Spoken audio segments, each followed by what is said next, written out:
The Arsenal of Freedom by Seamus Devenish. Narrated by Stephen Van Doren. Prologue.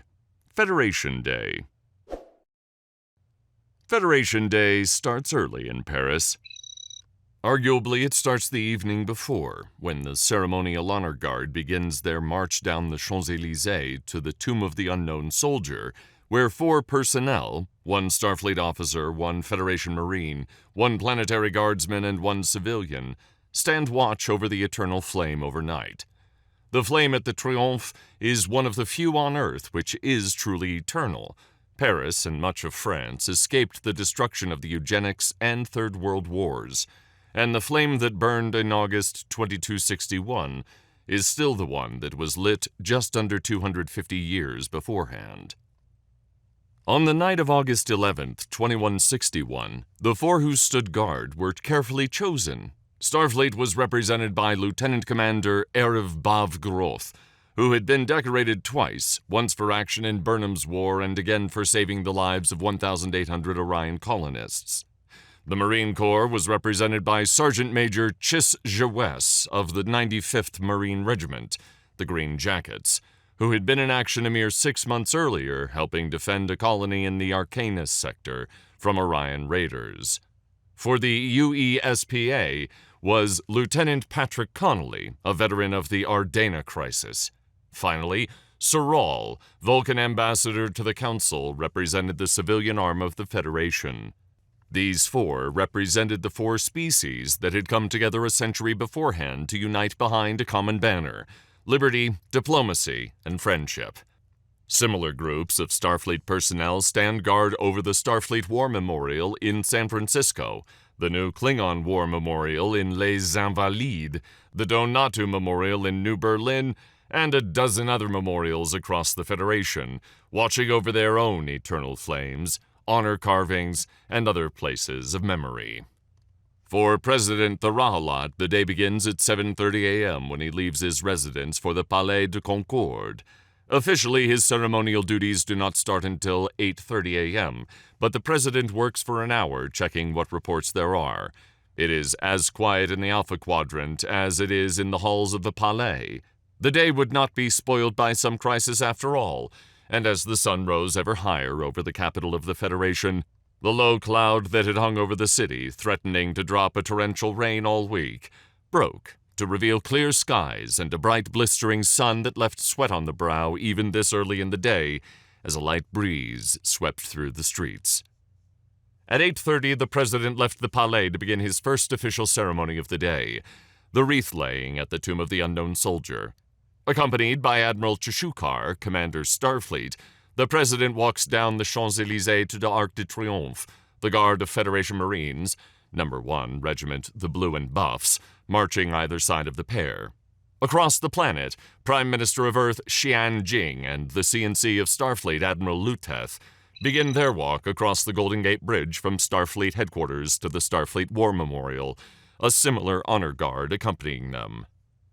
The joint ceremony had first been held in 2181 under President Archer and Admiral Shran on the 20th anniversary of the end of the Romulan War.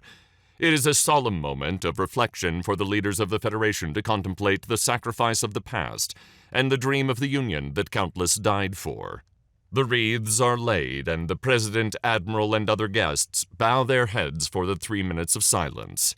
The only noise under the arch is the sound of the flames flickering and the breeze passing between the trees that line the avenue outside. Paris, soon to be filled with crowds cheering and laughing, is silent as it remembers. The bugler plays the final recall. The Marines change posts with the nighttime honor guard, and the President and Admiral return to the Palais, accompanied by the 4 who stood watch over the unknown soldier. Normally, as is eternal tradition, Paris empties out in August. Most Parisians have seen the Federation Day Parade at some point in their lives, and it is much more preferable to watch it from the comfort of the Riviera or Bordeaux than it is to line the streets with tourists from 36 worlds. But on this day, the 100th anniversary of the United Federation of Planets, not a single Parisian has fled for Toulouse or Nice. Instead, their doors are thrown open to the masses. family, friends, old comrades and acquaintances, those who are known and those who are strangers to the great city. For today, the people of Paris are the magnanimous and grateful hosts to the entire Federation. There is still an hour to go before the parade begins at 10:30, but even as the president returns to the Palais de Concorde, crowds are filling the cafes and lining the streets. By the time he steps onto the platform, over 500,000 people will be watching him in person, with billions watching on vidscreen across Earth, the solar system, and those planets who are within live subspace range of Earth. The parade begins as it has since 2162. The President, accompanied by the Prime Minister of Earth, is invited by the CNC of Starfleet to inspect the parade. The CNC will then signal for the assembled bands to play the Federation anthem. The tune is strong, amplified by a myriad of marvels, so it is heard as clearly in the Tuileries Gardens and Champ de Mars as it is in Hyde Park and El Rashid Square. It is a wordless anthem, for what language could really unite the Federation as well as music? And even now, 80 years after it was first played, it still carries its tune strongly through the streets of Paris. The crowd applauds enthusiastically as the President thanks the CNC. The marching bands prepare their instruments, officers bark orders, and the 6,000 who stand ready along the Champs-Élysées begin their parade. There was always much argument between the Marine Corps and Starfleet over precedence, but on this day, this anniversary, the two arms of the Federation put their differences aside. As the parade begins its march down the Élysée, it is led by the regimental bands of the 1st Marine Regiment and the Starfleet Operational Band Corps, both bands playing the Starfleet March as they take the salute from the President. Next comes the Starfleet Academy Party in uniform gray. Their march is as eager as their young faces, the next generation of starship captains and crewmen, resisting the urge to grin wildly as they are whooped and cheered by the crowds lining the streets on either side of them. They are followed by Starfleet Operations, red shirts marching in lockstep with their phaser rifles shouldered.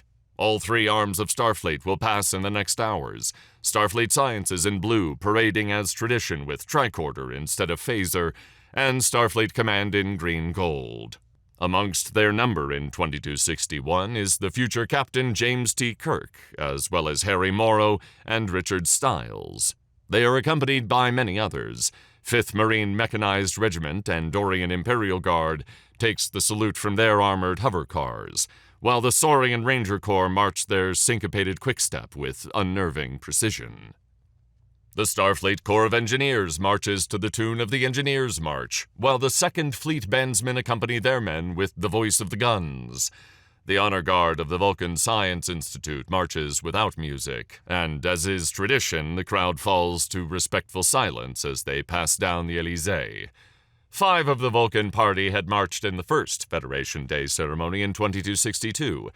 They will later dine with the President as honored guests. Number 10 Marines, Coldstream Guards, march in their bearskins and redcoats, brass buttons gleaming in the sun. Captain Bavrev marching with the same pride he did on parade duty at the Palace in London. On and on the units come from a dozen worlds and a dozen services through the sweltering August sun, the Paris crowd never ceasing in their enthusiasm, the blue flags of the Federation still waving as wildly now as they did when the blue and buffs came past at the beginning. Number 14 Marines are the last unit to take the salute, but not because they are the least important or forgotten. The people of Paris have waited long for the final march past, and the cheers of the crowd crescendo to a roar as La Légion Étrangère begins down the avenue.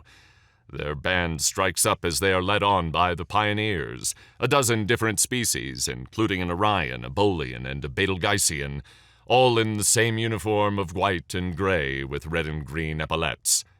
The Legion is led this year by their commanding officer, Colonel Kar Chishrinis, their scarred antennae sticking out either side of their kepi as they and their men make their slow march towards the Palais, the crowd cheering as they pass. In 4 months, they will be wounded on Akamar by a gatherer sniper using a Klingon disruptor and lose their left arm, but that remains in their future.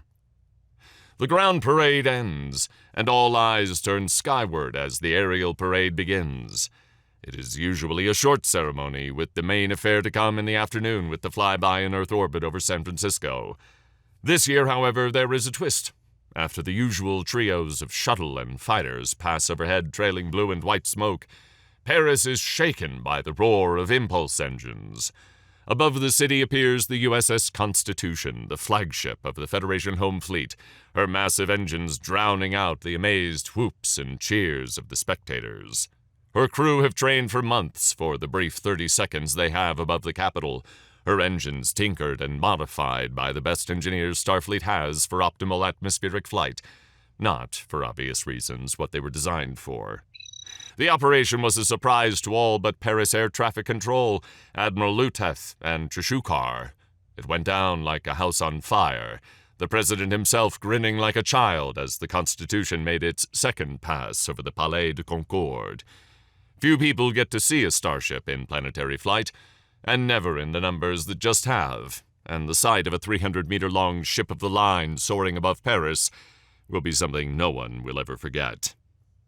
The Constitution's pass over the City of Light is short, for soon it must return to orbit for the next stage of the ceremony over San Francisco. The crowds, jubilant, their throats hoarse from the whooping and cheering, leave the Champs-Élysées and make their way to the lunchtime celebrations.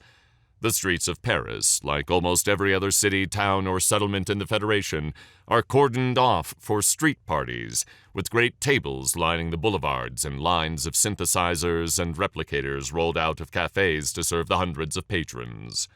Great open-air kitchens draw crowds in the Tuileries, cooking immense portions for the crowd. The range of cuisine is as wide as the Federation. Andorian, Vulcan, Rigelian, Bolian, Khitan. You name it, someone is cooking it in Paris. When you ask a politician what the Federation is about, they will talk of freedom of expression, of individual liberty and minority rights and protections, of the right to free and fair elections and the rule of popular sovereignty. If you ask a merchant, they will wax lyrical about free trade, fair pricing, the rights of cooperative labor, and the principles of STAR.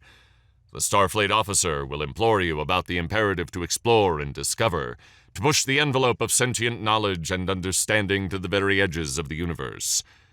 But what will the average citizen tell you the Federation is about? What will they say? If they must point to one thing, what will they point to? What is the dream of the United Federation of Planets to them? To many, it is those crowds in Paris, from hundreds of worlds and dozens of species, all one in their desire to explore and enjoy and delight in their differences. Where else in the galaxy can an Andorian born in San Salvador dance a Scottish jig with a Tellarite from Utopia Planitia and a Saurian from Terra Nova? Where else can one eat Rigelian Italian fusion food in a restaurant run by a human Izarian couple? What place in the galaxy can people hear English, French, Tellar, Vulcan, Orius Secundarius, and 100 other languages within one restaurant? Where do kids from planets hundreds of light years from each other play the same games and play the same pranks on their parents? Where else can refugees from a dozen empires and exiles from a dozen more celebrate their culture in peace and safety, and share it with a society that actively encourages it? That is what the United Federation of Planets represents, the mixing of the known and unknown, the enjoyment of the new, and the sharing of your experiences with others as they share it with you. The idea that we all have something to learn from each other, no matter what, whether it's a recipe for Andorian veal or a new philosophy on the nature of the universe. Nothing else represents the Federation's ideals, dreams, and ambitions than the party outside the Suliban mission in the Rue de Rivoli, where hundreds gather to celebrate the culture and customs of the Suliban. Despite their exile and galactic pariah state, they are greeted with nothing but acceptance on this day. They are as much a part of the Federation family now as the humans, Andorians, Vulcans, and Tellarites, and dozens of other races who have come to form this galactic polity in the century before. The president himself can be spotted dining within the crowd alongside the leader of the Suliban government in exile, Tharahalat, as jovial as any other member of the public, as he danced to the music played by the mission's band. The President does not join the crowd heading for the Arc de Triomphe to see the live music in the afternoon. As much as he would love to enjoy the medley of Andorian opera, Vulcan choral, human orchestral, and Telluride jazz, he returns to the Palais de Concorde, enjoying some quiet time in his office with his 3 partners. There is still much ceremony to come, and far greater eating to do at the state dinner in the evening, so there is no time for pomp and circumstance in the Palais. But now the President, along with Starfleet High Command and other dignitaries, must ascend to the high orbit for the Starfleet flypast.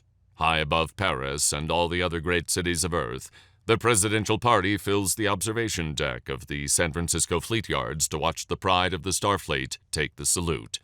Glinting in the distance, barely visible above the long curve of the planet below, the skeletal framework of the Earth's central starbase can just be seen. With 5 years of construction completed and another 13 to go, what promises to be the largest infrastructure project the Alpha Quadrant has ever seen is another shining example of what the Federation can do, what we are all capable of when we work together, when we discuss, deliberate, hear, and understand ourselves and our friends. The greatest sign of the strength of the Federation, of course, is the Starfleet. The vessels that sail under the title United Starship represent many things to many people: the spirit of exploration, the triumph of science and discovery over ignorance and fear, the victory of liberty, freedom, and equality over the forces of despotism and xenophobia. The Federation Starship brings help to those who need it, aid to the weary, the sick, and the hungry. Today, these starships, the Constitution, Miranda, Decatur, Ark Royal, and Soval, amongst dozens and dozens of others, pass the station and take the salute from the Commander-in-Chief. Eventually, once the parade finishes, the President steps up to the podium. Silence falls in the station, as it does in living rooms, auditoriums, public gardens, and theaters across the Federation. Tharahalat pauses at the podium and smiles for a second before beginning. When the Articles of the Federation were signed a century ago, the best that could be said about the Federation was that it was an optimistic project. To bring together 4 powers, shattered after 6 years of existential war with a peerless foe, with their own differences and disputes, and ask them to work together, not just as allies, but as a union, it seemed like a project beyond anyone's wildest dreams. Did they think it would work? Did they think that we would be allies a century later? We cannot say. They had their hopes, dreams, and ambitions. Some they fulfilled, some they passed on. But nobody, not even President Archer, could have imagined what we would have achieved with the Federation they brought into being. We have brought together enemies and turned them into friends. We have created peace in places of strife and war. We have pushed scientific boundaries beyond even our furthest imaginations and created a haven for the exploration of hundreds of cultures. It has not been an easy task. The quest for utopia never is. Perhaps our greatest achievement is less that we have created utopia, but more that in this tempestuous, dangerous, strange galaxy of ours, we have prevented hell. That is what the United Federation of Planets represents, an ongoing mission to create a galaxy where peace can grow and liberty is maintained for all who seek it. We are more than just a union. We are a family, and a family that is always growing and evolving and changing for the better. It is one of Tharahalat's best speeches, rivaled only by his inaugural Arsenal of Freedom speech. Many who listen to it remember every second of it. 296 people, however, are not listening to it and will not hear it for days. Dozens of light years away, deep in the Federation phalanx, the crew of the Federation starship USS Hotspur have no time to watch speeches. They are at general quarters, as they have been for 11 hours already. Sitting less than 200 meters from the prow of their ship are 2 D6-class battlecruisers, their disruptors locked on the Hotspur's warp core. Sitting behind the Starfleet ship is the merchant carrier Laith Walk, her holds crammed with more than 1,300 Suliban and Tandaran refugees, considered escaped convicts by the Klingon Empire. The standoff between the Hotspur and the Klingon cruisers will last another 5 hours. By the time the last fireworks over Paris cease, the USS Zhukov and Telar Secundus will arrive on station and force the Klingons to withdraw. Those 1,300 refugees will reach Starbase 10, where they will then be passed on to a new settlement on Eridas 4 in the Regulus sector. Amongst their number is the 11-year-old Suliban Ladam, who 36 years later would become the first civilian chief operations officer of the Utopia Planitia Fleet Yards, and later lead designer of the Constellation-class starship. While the president arrives at the state dinner, a relief operation by Federation Marines on Gibraltar 4 rescues 600 miners from a shaft collapse. As the starters are cleared away, the USS Mombasa discovers a low-frequency pulsar near the turnstile system, the first of its kind. While the Prime Minister of Earth offers a toast after the main course is finished, Starfleet engineers on Asparax finally restore total functions to the planet's weather control system. As desserts are served, and the president jokes about the number of courses, the ground is broken on the outpost at Cestus 3, the furthest afield Starfleet posting in the galaxy. As the last plates are cleared and the dinner party makes their way to the Al-Rashid Hall, the USS Lexington rescues a Klingon warship from being pulled into the atmosphere of a gas giant near Arcanus.